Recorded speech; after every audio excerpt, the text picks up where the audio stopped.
ਪੁੱਜਿਆ ਮੈਚ बड़ा चोटी ਦਾ ਚਮਕੌਰਿਆ। 10 ਕਿੰਨੇ ਨੰਬਰ ਨੇ ਦੋਵਾਂ ਟੀਮਾਂ ਦੇ ਤੇ ਕਿਹੜੀ ਟੀਮ ਜੇਤੂ ਰਹੀ ਹੈ ਮੈਚ ਦੇ ਵਿੱਚੋਂ?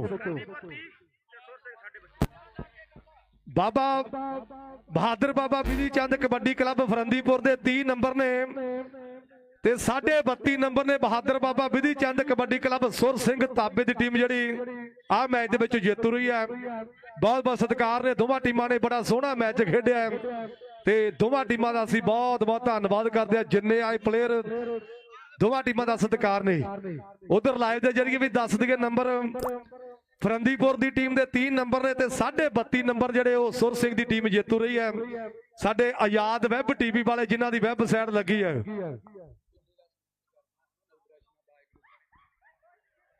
उधर साडे बाज ग्रुप वाले नोनी गग्गो बूहा उन्हां वल्लों दुल्ले का सन्मान है। गग्गो बूहे का अपना दुल्ले सन्मान प्राप्त कर